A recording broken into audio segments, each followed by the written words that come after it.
Well, Danielle, congratulations. You're in the fourth round. How do you feel after your match today? Good. I just finished singles and doubles, so a bit of a marathon day, but always good. Always good to come out on top, especially when you're playing singles and doubles back to back. So, yeah, really happy with how I played and the physicality of everything, and I'm feeling good. So, yeah.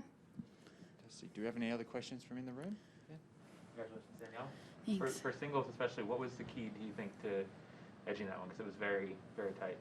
Yeah, I had to make some technical adjustments just with the conditions. I think sometimes at noon, you throw up the ball and it's sun's right in your eyes. So kind of just needed to make a little bit of an adjustment there in the second set that I probably should have made a little earlier, but I didn't. And had to bring in the court a little bit because I lost my rhythm for a while and was making a few too many errors. Had to run down a lot of balls and kind of be willing to play some longer points in certain moments. So, yeah, just a couple minor adjustments, but really made a big difference, I think, in the end. In the very last your match point that you won, it seemed like I don't know if you thought that return went in or not, because it was sort of a delayed reaction from both of you. Could you sense what was happening there? Yeah, I mean, I think we were both playing so close to the lines on some of the points, and I wasn't really sure if it was in or out, so I was happy once the call was made that it was in, so it just took a second to kind of realize that I won the match. What does it mean to you to make a second week here to start your year? Yeah, it means a lot. I mean, I think, I had a great year last year, and then it was great to have a little bit of break over the preseason and take some time off and kind of let the body rest and then kind of get back to it right away. So really only a couple weeks off. So I just trying to carry everything that I learned last year going into this year and then getting used to being in tournament mode again. So. I'm working on a story today also on Alizé Cornet, who's going this year for a record of most consecutive Grand Slam appearances. She's already over 60. And I wonder, just someone obviously who knows the grind of this tour, what you make of that sort of streak and what it would take to have that kind of consistency of being able to post up for each of these events. Yeah, I mean, I think that it really speaks to her level of fitness and physicality and all of the hard work over the years. And she's been on tour for a while, so it's an incredible achievement playing, as a professional to be able to do that. So, yeah. Do we have any other questions from in the room?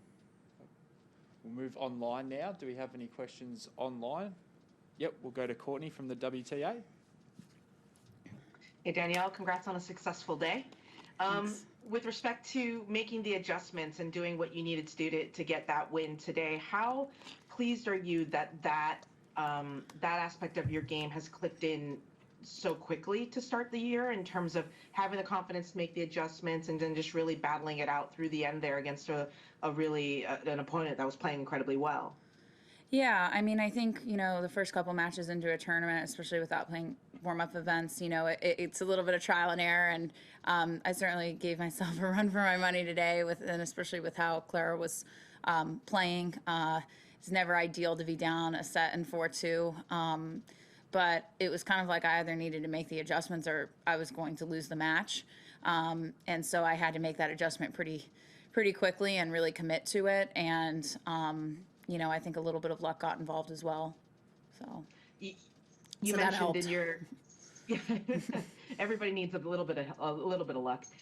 But you mentioned the learnings from last season, taking them into this season. What specifically do you mean by that? Like what were the big takeaways from last year?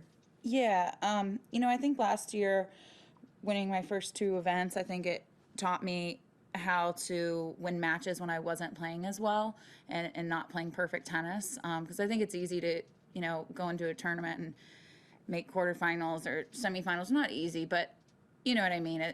You can win a couple of matches, but to win a tournament, you really have to kind of embrace all of the different circumstances. You're going to have windy days, you're going to have rain delays, you're going to have times where you're missing and not playing your best, and then you're going to have times where you probably are playing your best. So being able to ride out the highs and lows, and I think I made a big improvement and step in the right direction last year with that, just trying to figure out solutions. I certainly added a lot of variety to my game and kind of developing more skills to be able to hopefully have deeper runs in tournaments. So we'll see, fingers crossed.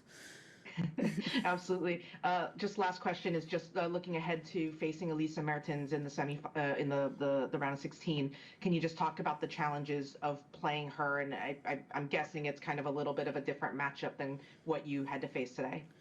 Yeah, you know, she's had some really great results in Australia. I think she made semis here before, and has always been a really solid player, a high-ranked player on tour. So she's very consistent across the board and is always fighting till the end. So I'm sure we're going to really battle out there and hopefully have fun at the same time.